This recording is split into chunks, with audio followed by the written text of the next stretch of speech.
요즘 세상 다들 성장하잖아요. 그런데 말이죠. 가장 영리하다고 소문난 투자자들은 아주 이상한 정반대의 움직임을 보이고 있습니다. 모두가 수익을 쫓아 달려갈 때 이 사람들은 조용히 현금을 쌓고 있다는 거죠. 오늘은 왜 투자의 전설들이 이런 역발상적인 선택을 하고 있는지 그 진짜 이유를 한번 제대로 파헤쳐 보겠습니다. 자, 우리 진짜 귀에 딱지가 않도록 들은 말이 있죠. 현금은 쓰레기다. 인플레이션 때문에 가만히 두면 가치가 계속 떨어지니까요. 맞는 말처럼 들리죠. 근데 과연 지금도 그럴까요? 오늘 이 분석을 통해 여러분이 당연하게 믿어왔던 이 생각에 한번 제대로 도전장을 던져보겠습니다. 이 숫자 좀 보세요. 와, 3,817억 달러. 이게 뭐냐면요. 워렌 버핏이 이끄는 버크셔 해서웨이가 2024년 3분기에 쌓아둔 현금입니다. 역대 최고치예요. 이게 그냥 돈 많다 이런 차원이 아니에요. 이건 버핏이 지금 시장을 향해 던지는 가장 강력한 경고 메시지입니다. 지금은 마땅히 투자할 만한 매력적인 곳이 보이지 않는다는 거죠. 뭔가 거대한 변화를 준비하고 있다는 아주 강력한 신호인 셈입니다. 그럼 이 전설들이 도대체 뭘 보고 있길래 이럴까요? 왜 하필 2026년이라는 특정 시점을 주목하는 걸까요? 지금부터 그들이 우리보다 먼저 보고 있는 그 거대한 폭풍의 정체가 뭔지 한번 들여다보겠습니다. 자, 2026년 위기설의 심장부로 들어가 보겠습니다. 바로 이 부채 만기 장벽이라는 건데요. 2020년, 2021년 팬데믹 때 기억나시죠? 그때 기업들이 거의 공짜나 다름없는 금리로 어마어마한 돈을 빌렸습니다. 그런데 그 빚의 만기가 바로 2026년에 집중적으로 몰려 있다는 거예요. 이게 왜 그렇게 심각한 문제일까요? 바로 이겁니다. 이 표를 보시면 확 와닿으실 거예요. 과거에 1에서 2% 금리로 꿀 빨면서 돈을 빌렸던 기업들이 이제는 5%에서 7%가 넘는 살인적인 금리로 빚을 연장해야 하는 상황이 온 거죠. 이자 비용이 그냥 서너 배로 첨부하는 겁니다. 이건 단순히 이익이 좀 줄겠네 하는 수준의 문제가 아니에요. 벌어들인 돈으로 이자조차 못 내는 좀비 기업들이 줄줄이 쓰러질 수 있는 이건 생존의 문제입니다. 근데 설상가상으로 문제가 여기서 끝이 아닙니다.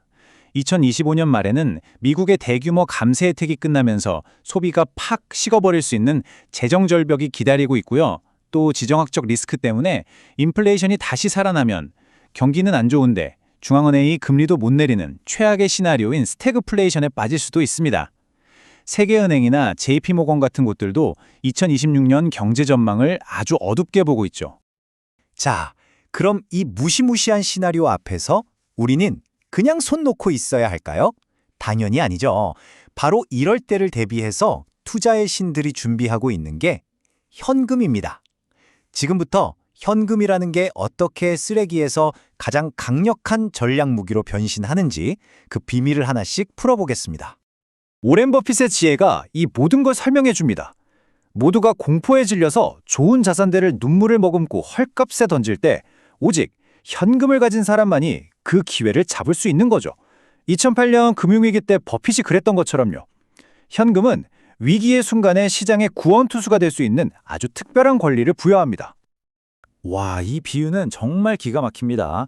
전설적인 투자자 세스 클라만이 현금을 미래에 대한 콜 옵션이라고 불렀거든요. 이게 무슨 뜻이냐면 지금 현금을 들고 있는 건 그냥 돈을 놀리는 게 아니라는 거예요. 시장이 폭락했을 때 최고의 자산들을 말도 안 되는 가격에 살 수 있는 초특급 바겐세일 입장권을 미리 사두는 것과 똑같다는 거죠. 이 입장권은 의무가 아니라 권리라서 기회가 안 오면 뭐 안 쓰면 그만입니다.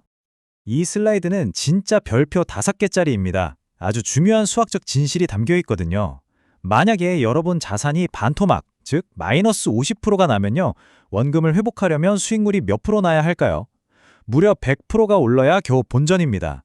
근데 애초에 현금을 갖고 있어서 이 큰 하락을 피했다면 어떨까요? 회복이 훨씬 쉬워지겠죠? 그래서 투자의 대가들이 버는 것보다 잃지 않는 게 더 중요하다고 말하는 겁니다. 자, 그럼 이제부터가 진짜 실전입니다. 위기가 왔을 때, 이쯤이면 바닥이겠지?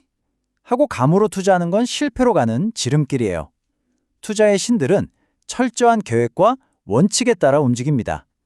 여러분도 바로 사용할 수 있는 위기를 기회로 바꾸는 줍줍 전투 계획 지금 바로 공개합니다. 그럼 언제 방아쇠를 당겨야 할까요? 딱 3가지 데이터 기반 신호만 기억하세요. 첫째, 시장의 공포지수인 BIX 지수가 30을 넘어설 때, 둘째, CNN에서 발표하는 공포와 탐욕 지수가 20 아래, 즉 극도의 공포 구간으로 들어설 때, 마지막으로 시장 전체가 얼마나 비싼지를 보여주는 버핏 지수가 역사적 평균 수준까지 내려올 때입니다. 이 세 가지 신호등의 빨간불이 켜지면 행동할 준비를 해야 한다는 뜻입니다.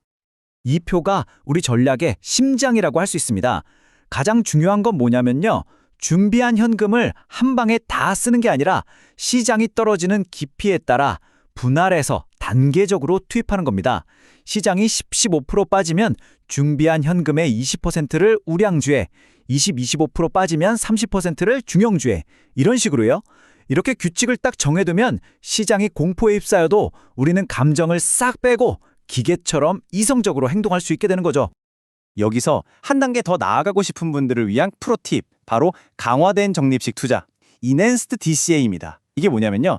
매달 그냥 똑같은 금액을 사는 게 아니라 시장이 많이 하락할수록 투자 금액을 더 공격적으로 늘리는 방식이에요. 이럴 때를 대비해서 우리가 준비해둔 현금을 사용하는 거죠. 이렇게 하면 하락장에서 훨씬 더 많은 주식을 썬 값에 쓸어 담을 수 있어서 평균 매입 단가를 극적으로 낮추고 시장이 반등할 때 그 수익률은 정말 어마어마해집니다. 좋습니다. 이제 우리는 언제 사야 하는지는 알았어요. 그럼 도대체 무엇을 사야 할까요? 때가 왔을 때 어떤 자산이 우리에게 달콤한 승리의 전리품을 안겨줄지 한번 살펴보겠습니다. 4가지 핵심 자산군을 딱 찍어 드릴게요. 첫째, 소형주와 중형주. 얘네들은 침체기에 가장 많이 맞기 때문에 회복기에는 눌렸던 스프링처럼 가장 강력하게 튀어오릅니다. 둘째, 장기 채권. 경기 침체가 오면 중앙은행은 결국 금리를 내릴 수밖에 없거든요. 금리가 내려가면 채권 가격은 시소처럼 반대로 올라가게 되죠. 셋째, 금과 같은 실물 자산. 불확실성이 극에 달할 때 이런 자산들은 내 돈의 가치를 지켜주는 든든한 방패가 될 겁니다. 마지막으로 주거용 부동산 관련 리츠. 금리 인하의 혜택을 직접적으로 받고 고질적인 주택 공급 부족 문제 덕분에 장기적으로도 아주 유망하죠. 자, 지금까지 정말 많은 이야기를 나눴는데요. 머릿속이 좀 복잡하시죠? 그래서 여러분이 바로 행동에 옮길 수 있도록 명확하고 기억하기 쉬운 최종 4단계 로드맵으로 딱 정리해드리겠습니다. 여러분의 로드맵은 이 4단계로 이루어집니다. 첫째, 지금 당장 여러분의 포트폴리오에 현금 30%를 만드세요. 둘째, 조급해하지 마세요. 남들 다 산다고 따라 사는 포모를 피하고 우리가 배운 신호가 나타날 때까지 인내심을 갖고 기다리는 겁니다. 셋째, 공포가 시장을 지배할 때 감정을 버리고 우리가 짠 계획대로 기계처럼 실행하세요. 마지막으로 그렇게 투입한 현금으로 저평가된 우량 자산을 사서 여러분의 장기적인 포트폴리오를 완성하는 겁니다. 그래서 결국 질문은 이겁니다. 다가오는 2026년, 이 거대한 파도가 여러분의 자산을 위협하는 존재가 될까요? 아니면 여러분의 인생을 바꿀 일생일대 기회가 될까요? 역사를 돌이켜보면 위기는 언제나 준비된 자에게는 기회였습니다. 그 선택은 바로 여러분의 몫입니다.